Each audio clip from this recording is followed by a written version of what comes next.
오늘은 코리아맨이 판문점 도끼만 행사건 재구성 현장으로 떠나봅니다. 왜 미군 장교 2명은 공동경비구역 한복판에서 도끼에 맞아 목숨을 잃을 수밖에 없었을까요? 또한 북한군은 왜 공격했으며 이후 한반도는 어떻게 전쟁 직전까지 갔을까요? 우주자생 슈트와 타임머신을 타고 과거 1976년 8월로 온 코리아맨과 봉신이입니다. 눈앞에 보이는 곳은 판문점 공동경비구역, 바로 돌아오지 않는 다리 근처입니다. 이곳은 6.25 전쟁이 끝난 뒤 포로 교환이 이뤄졌던 장소이며 한번 북쪽으로 넘어가면 다시는 돌아오지 못한다는 의미에서 돌아오지 않는 다리라는 이름이 붙게 되었습니다.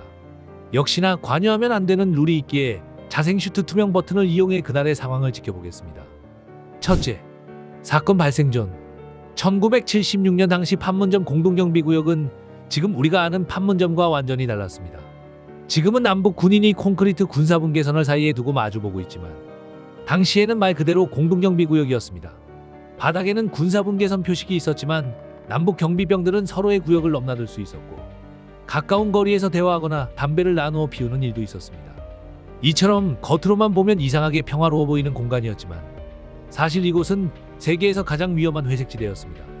왜냐하면 경계가 애매한 곳에서는 사소한 말싸움도 곧바로 주권 싸움이 될 수 있었기 때문입니다. 이때 유엔군이 관할하던 제3초소는 돌아오지 않는 달이 바로 앞에 떨어져 있었습니다. 그런데 위치가 최악이었습니다. 제3초소 주변은 북한군 초소 3개에 둘러싸여 있었고 이는 북한군이 갑자기 접근해도 바로 대응하기 어려운 고립된 장소였습니다. 그래서 남측의 제5관 측소는 항상 망원경으로 제3초소를 지켜보고 있어야 했습니다. 그런데 문제는 3초소와 5관 측소 사이 거대한 미루나무였습니다. 높이는 약 12m, 둘레는 약 2m. 여름이 되자 잎이 무성하게 자라나며 제5관 측소의 시야를 완전히 가리기 시작했습니다. 만약 북한군이 이 틈을 타 제3초소의 유엔군을 기습하거나 납치해도 제5관 측소에서는 제대로 볼 수 없는 심각한 안보 공백이 생기는 것입니다. 뿐만 아니라 1976년 여름 판문점 일대는 갑자기 분위기가 좋지 않았습니다. 북한군은 JSA 안에서 미군 장병에게 침을 뱉거나 발을 걸거나 손가락 욕을 하며 일부러 긴장을 끌어올리는 도발을 계속하고 있었습니다. 심지어 6월에는 나무 정리 과정에서 충돌이 있었고 8월 초에도 남북 간 총격이 오갈 정도로 분위기는 팽팽했습니다. 그래서 유엔군은 미루나무를 완전히 베어내는 것이 아닌 시야를 확보할 수 있을 정도로만 가지치기를 하기로 결정합니다. 사건의 표면은 단순한 나무 가지치기였지만 실제로는 누적된 군사적 긴장과 애매한 경계 구조가 한 곳에서 충돌하기 직전이었습니다. 이때까지만 해도 그 작은 작업 때문에 피바람이 불고 한반도 전쟁 직전까지 끌고 갈 줄은 아무도 예상하지 못했습니다. 둘째, 싸움의 시작. 이른 아침 판문점 공동경비구역으로 트럭 한 대가 들어옵니다.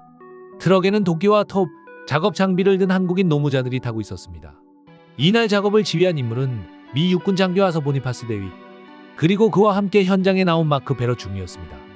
여기에 한국군과 미군 경비병들, 한국인 노무자들이 함께 움직였습니다. 이들은 대규모 전투를 하러 온 병력이 아니었습니다. 어디까지나 시야 확보를 위한 관리 작업조였으며 전차도 없고 대규모 전투 병력도 없었습니다. 트럭, 도끼, 톱, 짧은 지시, 그리고 미루나무. 분위기만 보면 너무 평범했습니다. 오전 10시 30분 작업반은 돌아오지 않는 다리 근처 미루나무 아래에 도착합니다. 노무자들은 나무에 올라가 가지치기를 시작했고 보니파스 대위와 베러 중위는 주변을 지켜보며 작업을 감독했습니다. 처음에는 북한군도 현장에 나타났지만 곧바로 공격하지는 않았습니다. 북한군은 단지 왜 나무를 자르냐고 항의했고 유엔군 측은 나무를 베어내는 것이 아니라 시야 확보를 위해 가지치기만 하는 중이라고 설명했습니다.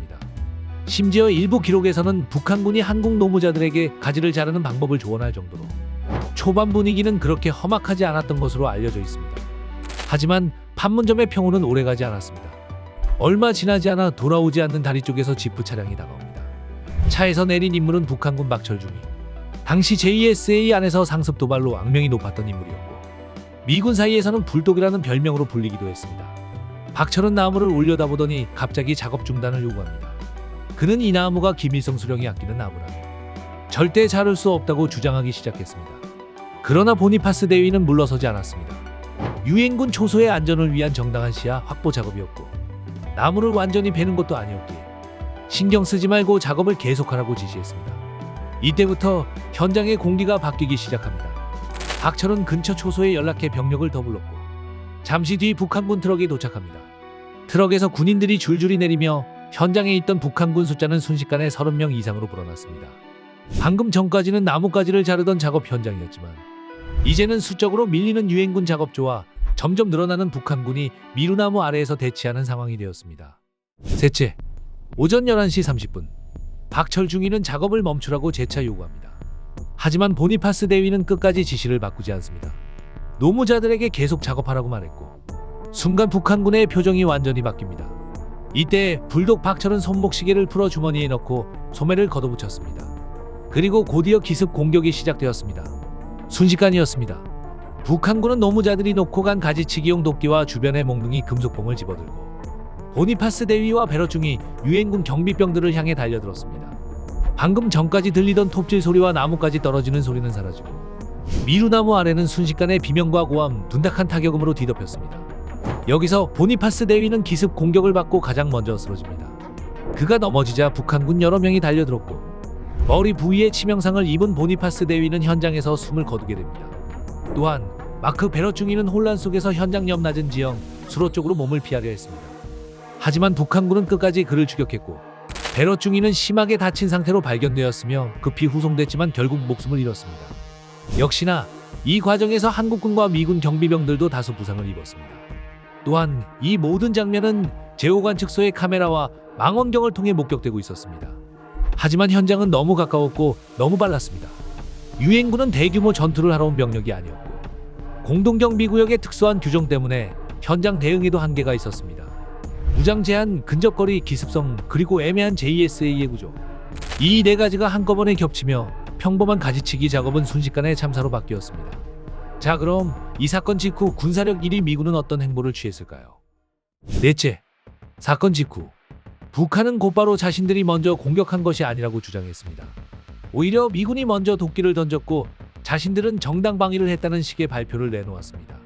하지만 미국과 한국은 이 사건을 단순한 현장 충돌로 보지 않았습니다. 미군 장교 2명이 판문점 공동경비구역 안에서 처참하게 세상을 떠난 중대한 도발로 판단했습니다. 특히 미국은 이번 사건을 그냥 넘길 수 없었습니다.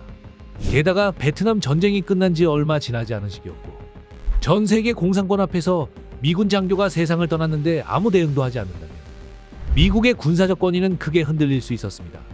역시나 제럴드 포드 미국 대통령과 헨리 키신저 국무장관은 강력한 대응을 검토합니다. 결국 한반도에는 데프콘3가 발령됩니다. 여기서 이 데프콘3는 북한과의 전면전 가능성까지 염두에 둔 고도의 경계 태세를 말합니다. 미국은 반드시 응징한다는 목표로 일본 오키나와의 F4 팬텀 전투기들이 움직이기 시작했고 전술 폭격기와 전략 폭격기까지 한반도 주변으로 전개됩니다.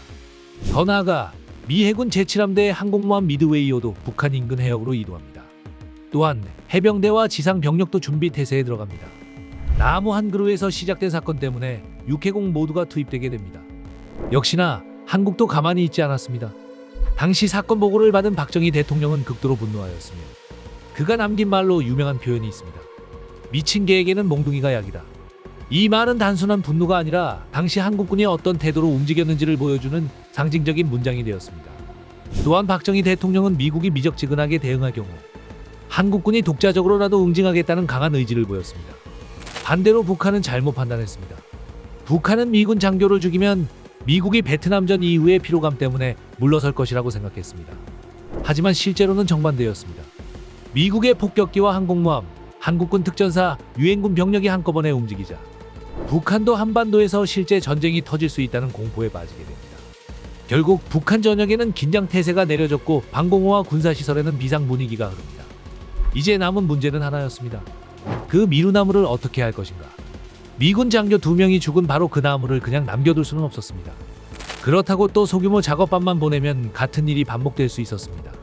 그래서 미국과 한국은 결정을 내립니다. 이번에는 가지치기가 아니라 완전히 베어버리기로 한 것입니다. 작전명은 폴버니언 작전. 미국 전설 속 거대한 나무꾼의 이름을 딴 역사상 가장 살벌한 벌목 작전이 시작됩니다. 다섯째, 8월 21일 오전 7시. 사건 발생 사흘 뒤 코리아맨과 풍신이는 다시 미루나무 앞에 서 있습니다. 하지만 이번 분위기는 저번과 완전히 다릅니다. 공중에는 전략 폭격기가 대기하고 있고 전투기와 전술 폭격기도 준비 태세에 들어갑니다. 또한 바다에서는 항공모함 미드웨이호 전단이 움직이고 지상에서는 미군 제2보병사단과 한국군 포병부대가 북한군 진지를 조준한 채 대기합니다. 직접 나무를 자르러 들어간 것은 공병대였지만 그 뒤에는 한반도 전체를 흔들 수 있는 군사력이 버티고 있었습니다. 만약 북한이 총알 한 발이라도 쏘는 순간 그 일대는 곧바로 전면전 직전의 상황으로 번질 수 있었습니다. 현장에서 미군 공병들은 전기톱을 들고 미루나무 앞으로 다가갑니다. 그런데 여기서 특별한 병력도 함께 움직이고 있었습니다. 바로 대한민국 특전사 대원들입니다. 공식 임무는 미군 벌목 작업을 지원하고 경계하는 것이었지만 사실 한국 특전사들에게는 훨씬 더 거친 임무가 주어졌습니다. 북한이 다시 도발하면 그 즉시 응징한다. 당시 JSA 규정상 중무장 진입은 제한돼 있었지만 특전사 대원들은 방탄복 속에 권총과 수류탄을 숨기고 트럭에는 M16 소총을 미군 몰래 실어둔 상태였습니다. 왜 미군 몰래 준비했을까요? 미국은 전쟁을 원하지 않았습니다. 베트남 전쟁이 끝난 지 얼마 되지 않았기에 미국 내부의 반전 여론도 컸습니다. 그래서 미국의 목표는 북한을 공격하는 것이 아니라 북한이 다시는 도발하지 못하도록 압도적인 무력 시위를 보여주는 것이었습니다. 하지만 한국은 달랐습니다. 우리 땅에서 벌어진 일이고 우리 최전방에서 미군 장교가 살해됐으며 한국군도 부상을 입었습니다. 이로 인해 한국 특전사들은 단순한 경비가 아니라 북한이 움직이면 지체 없이 최전선에서 맞붙을 결심까지 하고 있었습니다. 그 순간 돌아오지 않는 다리 건너편에서 북한군 트럭들이 모습을 드러냅니다. 수십 명이 아닙니다. 사실 더 많아 보이는 병력들이 이쪽을 지켜봅니다. 현장에는 아무도 크게 말하지 않습니다. 전기톱 소리만 울리고 양쪽 병력은 서로를 노려봅니다. 만약 이때 북한군 한 명이 다리를 넘어오거나 총성 하나가 울렸다면 한반도는 정말로 전쟁으로 빨려 들어갈 수 있었습니다. 하지만 북한군은 움직이지 못했습니다. 상공에는 미국 폭격기가 있었고 후방에는 포병과 전투기가 대기하고 있었으며 눈앞에는 특전사와 미군 병력이 버티고 있었습니다. 그렇게 미루나무는 약 40여 분 만에 잘려나갑니다. 사실 나무 한 그루를 베는데 40분이 걸렸다는 건 단순한 벌목 시간이 아니었습니다. 이것은 북한이 조금이라도 도발하면 즉시 응징하겠다는 군사적 메시지였고 동시에 유엔군의 권위를 다시 세우는 상징적 작전이었습니다. 더 나아가 작전 중 한국 특전사 대원들은 직접 인근 북한군 초소 일부를 파괴하였습니다. 이상하게도 북한군은 그 모습을 지켜보면서도 끝내 응사하지 못했습니다.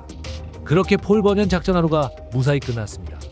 그리고 그날 오후 김일성은 유엔군 측에 메시지를 보냅니다.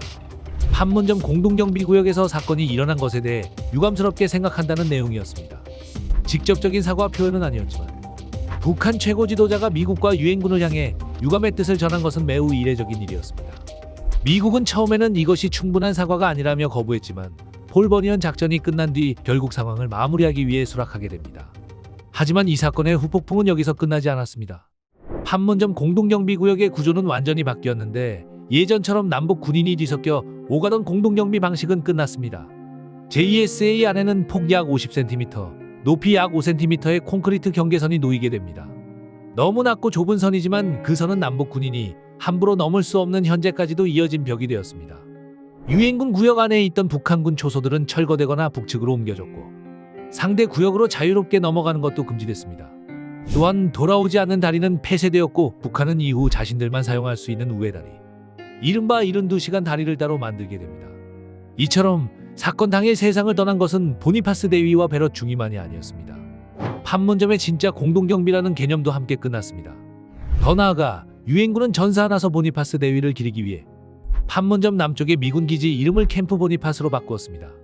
그리고 미루나무가 있던 자리에는 두 장교를 추모하는 기념비가 세워졌습니다.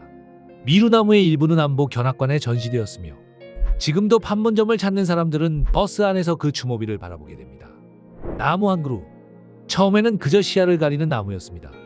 하지만 그 나무는 공동경비구역의 허술한 구조를 드러냈고 그 속에서 북한군은 참지 못하고 도발하였으며 미국과 한국을 전쟁 직전까지 몰고 갔습니다. 지금 우리가 보는 판문점의 낮은 콘크리트 선은 그냥 선이 아니라는 것을 알아야 합니다. 그 선은 미군 두 사람의 희생 그리고 휴전국인 한반도의 상처입니다. 그리고 지금 한반도의 평화는 당연한 것이 아니라 누군가의 죽음과 누군가의 경계와 누군가의 기억 위에 세워져 있다는 것. 우리는 잊지 말고 살아야 합니다. 아무리 흔들어도 소용없지만 가지치기 작업을 그만 철수하라며 손을 계속 흔드는 코리아맨과 붕신이를 끝으로 영상 마무리하겠습니다. 지식은 역시 코리아 지식코리아였습니다.